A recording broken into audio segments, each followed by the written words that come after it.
A legacy is a beautiful thing, but only if it survives. The last thing I will ever say to my father was making this promise. I'm gonna keep it. It breaks my heart that I had to lose you to do it. I'm gonna let you rest now, Daddy. What if the two most dangerous people in Taylor Sheridan's universe ended up in the same state, and nobody told them to stay in their own lane? Beth Dutton, a woman who committed first-degree murder right after her father's funeral, keeping the promise to avenge his death, then frame Jamie for attacking her and running away. And Tommy Norris, a man who negotiated his way out of a cartel kidnapping while literally tied to a chair. Same creator, same state, same brutal world where nice guys finish last and everyone else finishes in a ditch. So here's the question burning through every Sheridan fan's brain right now. When Dutton Ranch premieres on May 15th, will Beth and Rip roll into South Texas and find themselves face to face with Billy Bob Thornton's Tommy from Landman? And if they do, who walks out of that room? We are breaking down everything we know, everything the trailers are hinting at, and the fan theories that are driving the internet absolutely crazy right now. Let's get into it. Where Yellowstone left Beth and Rip. To understand where this is all going, you need to know exactly where Yellowstone left off, and things got a lot messier than the show's finale made them look. The season 5 finale, Life is a Promise, aired December 15th, 2024. Taylor Sheridan wrote and directed every minute of it, and by the time it was over, the Dutton legacy as we knew it was gone. John Dutton was dead, murdered in the governor's mansion, shot with his own pistol by contract killers hired through Sarah Atwood, while a deliberate power outage gave them the window they needed. Jamie didn't pull the trigger, but he knew what was coming and chose to capitalize on it politically rather than stop it. That's close enough for Beth Dutton. Casey sat down with Thomas Rainwater and sold the entire Yellowstone Dutton Ranch, nearly 900,000 acres, for $1.25 per acre. That's the price the land originally sold for after it was taken from Native Americans, and Casey thought it was the only number that made sense. Rainwater kept his end of the deal. No development, no resort, no market equities. He parceled out 5,000 acres for Casey, Monica, and Tate to keep ranching on their own terms. The Dutton signage comes down. Elsa's voiceover from 1883 comes in. The ranch that 6 generations of Duttons bled for goes back to the people it was taken from. And Beth, true to the promise she made at her father's coffin, "I will avenge you," drove straight from the burial to Jamie's house with bear spray, a crowbar, and a knife. What follows is one of the most brutal sibling confrontations in television history. Beth attacks Jamie the moment he walks through the door. Jamie fights back hard. He gets the bear spray in his face, but he recovers, beats Beth to the ground, and starts gloating. He's going to call the police. She'll spend the rest of her life in prison for attempted murder. He'll turn the ranch land into the most impressive resort she'll never see. That's when Beth drops the bomb. She already sold it. To Rainwater, market equities will never touch a single acre. Jamie can't process it, and in that moment of shock, Beth drives a knife through his foot. What comes next is genuinely hard to watch. Jamie beats her nearly to death. He's choking her out when Rip, who figured out where Beth went and drove there with Lloyd, breaks through the door and rips him off her. Rip holds Jamie still. Beth stands up, and she drives the knife into Jamie's chest and tells him to look her in the eyes while he dies. She'd promised him that. She kept it. Then comes the cover-up. Beth calls 911 and tells them Jamie attacked her and fled the scene, framing him as a living fugitive, not a murder victim. She gives the detectives everything they need to pin John's assassination on Jamie, pointing them at who Sarah paid to do it. Rip and Lloyd make one last trip to the train station, the remote cliff the Dutton men have been using to dispose of their enemies for generations. And Jamie goes over the edge with the rest of them. His car disappears separately. No body, no evidence, no self-defense claim needed. The state issues warrants for Jamie's arrest on domestic assault charges and opens an investigation into his connection to John's murder. As far as Montana law enforcement is concerned, Jamie Dutton is a wanted fugitive on the run. He is not a dead man. He is an open case, and that distinction, that active breathing investigation, is the ticking time bomb underneath everything that comes next. Beth buys a 7,000-acre ranch near Dillon, Montana, plus 20,000 more on a government lease, over 2 hours from an airport, not a ski resort in sight. Rip sees it for the first time in the finale's closing moments and tells her the grass is the best he's ever seen. His final words, well, saddle your horse. Willie Nelson's "My Heroes Have Always Been Cowboys" plays. The screen goes dark, and then the Dutton Ranch teaser drops, and Rip says, "Welcome to Texas." Hold on. Before we get into what's waiting for them in Texas, let me ask you something. If you're the kind of person who's still here, still watching, still tracking every move in the Sheridan-verse, you are exactly who this channel is made for. Hit that subscribe button right now and turn on notifications, because we are going deep on every spinoff, every crossover, every theory worth your time. And if you want to go even further, join as a channel member. Members get priority in the comments. I read every single one, plus unique badges that let me know you're one of the people who actually shows up. Link is below. Now let's talk about Texas. What Dutton Ranch is actually about. The official logline for Dutton Ranch tells you exactly how much peace Beth and Rip are going to find in their new life. None. As Beth and Rip fight to build a future together, far from the ghosts of Yellowstone, they collide with brutal new realities and a ruthless rival ranch that will stop at nothing to protect its empire. In South Texas, blood runs deeper, forgiveness is fleeting, and the cost of survival might just be your soul. The show premieres May 15th, 2026 on Paramount Plus and Paramount Network. 2 episodes drop at once, then weekly after that, 9 episodes total. Chad Feehan, who created Lawman, Bass Reeves, is the showrunner. Taylor Sheridan is executive producing, but did not write this series himself, which is a significant departure from Yellowstone, where Sheridan wrote every single episode, solo, no writer's room. Kelly Riley and Cole Hauser are back as Beth and Rip. Finn Little returns as Carter, and the new cast is genuinely stacked. Annette Bening plays Beulah Jackson, the powerful cunning head of a major Texas ranch.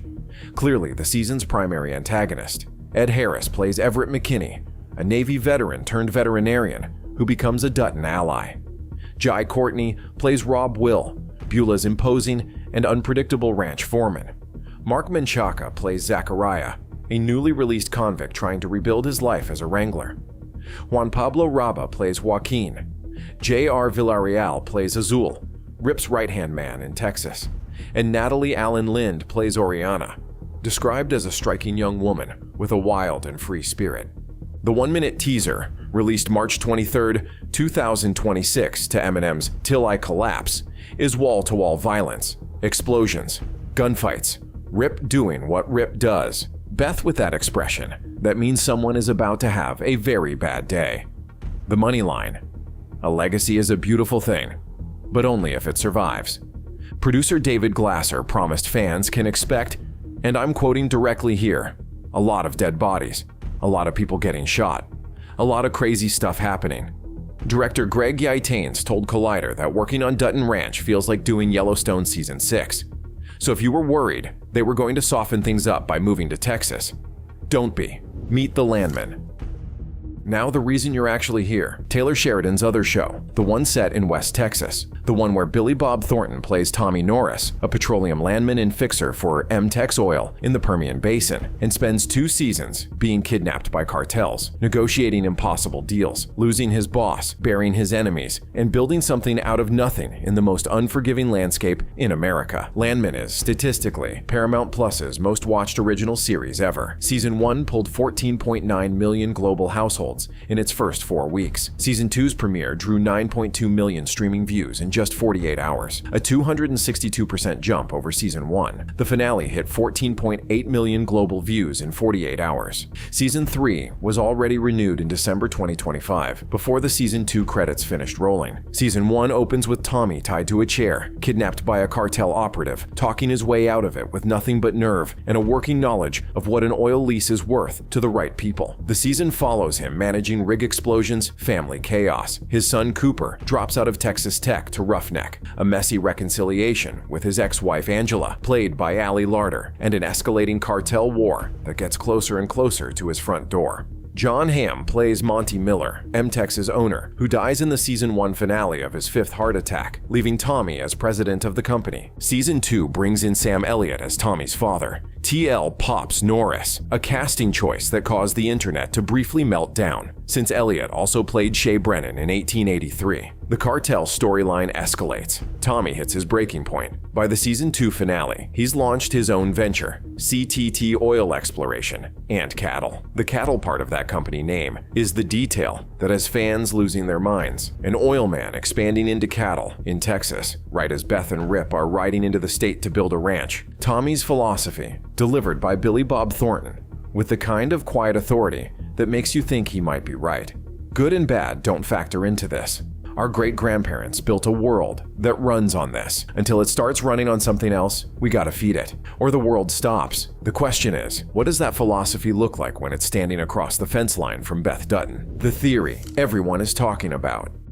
When the Dutton Ranch teaser dropped and Rip said, "Welcome to Texas," the comment sections on YouTube and Reddit didn't wait a single second. Since it's in Texas, happening around the same time, imagine Tommy and some characters from Landman crossover with Yellowstone. Crossover with Landman, just you wait. So ready for a Landman Season 3 and Dutton Ranch Season 1 crossover. The geographic logic writes itself. Both shows are set in Texas. Both deal with powerful families fighting for control of land and resources. Both have ruthless antagonists willing to bury people, literally, to protect their empires. And both come from the same creator who spent years building the Yellowstone universe, out of exactly these kinds of interlocking pressures. Michelle Randolph, who plays Elizabeth Dutton in 1923 and Ainsley Norris in Landman, has already pitched it publicly. She told the movie podcast, "I haven't met Kelly Riley, but I want to so bad, and I think it would be really cool if there was some sort of crossover there." Can you imagine? That's someone inside both shows saying out loud what fans have been screaming for months. The scenario Reddit has locked on to: Beth arrives in Texas running a cattle operation. Tommy's CTT Oil Exploration and Cattle is drilling on land that borders the Dutton Ranch. An oil company needs surface access. A rancher isn't giving it. That is literally the plot of the very first scene of Landman Season 1. Now replace the landman with Tommy Norris and the rancher with Beth Dutton, and you have a collision that would make prestige television history. And then there's the darker version. Some fans think Beth's move to Texas isn't entirely voluntary. Remember, Jamie Dutton is officially a wanted man. The investigation into John's murder is active. In Marshall's Episode 2, a character named Harry Gifford reveals the Dutton family is at the center of 2 open cold cases. The U.S. Marshals know about the train station. The bodies are still there. If investigators ever find that cliff, and the spinoff strongly implies they're getting closer, Beth's cover story collapses instantly. A woman with a motive, a history of violence, and a dead brother whose body is at the bottom of a canyon she knows about becomes the obvious suspect. Is the move to Texas partly a tactical retreat? Is Beth putting distance between herself and a Montana investigation that's closer than it looks? If so, she's not running to safety. She's running toward Tommy Norris's oil fields and a rival rancher named Beulah Jackson who will stop at nothing to protect her empire. Here's something that puts all of this in perspective. Yellowstone, the franchise that is now generating 2 simultaneous spin-offs and driving tens of millions of views across multiple platforms, was rejected by HBO before it ever found a home. Taylor Sheridan pitched it to them. His pitch, The Godfather in Montana. An HBO executive reportedly told him, "Nobody wants to see this. You don't understand why anybody's sitting out there in the first place. The whole thing should be a park." The show went on to draw 14.7 million viewers for its Season 4 premiere, beating NFL games in the same time slot. Sheridan, who writes every script alone in isolation sessions lasting 8 to 10 hours, once had 4 fresh television hours drop in a single Sunday across his various shows. He later signed a deal worth over $1 billion with NBC Universal, and that HBO executive, presumably still out there somewhere, possibly watching Dutton Ranch on May 15th like everybody else. The crossover that's actually happening. Now, the honest answer to the question in our title, a literal Landman Dutton Ranch crossover, has been officially confirmed as not happening. Billy Bob Thornton stated directly to Screen Rant that the two shows exist in separate fictional universes. They are not connected by canon. Tommy Norris will not be knocking on Beth Dutton's door. But here's what is happening, and it's almost better. The crossover between Dutton Ranch and Marshall's is all but confirmed by everyone involved. Marshall showrunner Spencer Hudnut told The Hollywood Reporter, "If the stars aligned, that would be pretty cool to have Beth and Rip in our world. Luke and I have talked about it." He described what he called a very friendly open door policy for Yellowstone characters. Anyone who can come back, they want. Marshall's star Ariel Kebble said on record, "Listen, I will be the first to jump up and down if Rip comes on our show." And Rip has already been name-dropped in Marshall's Episode 2, which aired March 8th, 2026. Casey tells Tate, "Rip found some hands till I can find a more permanent solution." That's not flavor text. Hudnut confirmed additional Yellowstone characters will appear in Marshall's this season. The door isn't just open, someone's already walking through it. Meanwhile, the Jamie investigation is the invisible thread connecting everything. In Marshall's, Harry Gifford frames the Duttons as being at the center of two cold cases. The U.S. Marshals are already sniffing around. Beth is in Texas. Casey is becoming a lawman. If the investigation ever closes in on what really happened to Jamie, if a federal marshal named Casey Dutton ends up looking at evidence that points toward his own sister, that crossover writes itself into the most devastating episode of television the Sheridan-verse has ever produced. The Landman connection may not be canonical, but the thematic crossover is already baked into the DNA of every show Taylor Sheridan has ever made. Men and women fighting for land, families choosing loyalty over law, empires built on blood and justified with legacy. Tommy Norris has his oil fields. Beth Dutton has her ranch. They may not exist in the same universe, but they exist in the same mind. And that's close enough to feel real. So, will Beth and Rip actually meet the Landman? On paper, no. In the Sheridan-verse canon, Landman is its own world, and nothing that happens in South Texas is going to put Tommy Norris across the table from Beth Dutton. But this is Taylor Sheridan, a man who built an empire out of stories about powerful people who never follow rules, never respect borders, and never stop until they get what they want. The fans who are imagining that crossover aren't wrong to want it. They're just ahead of the writers. Dutton Ranch premieres May 15th, 2026. Marshall's is airing right now on CBS, and somewhere in West Texas,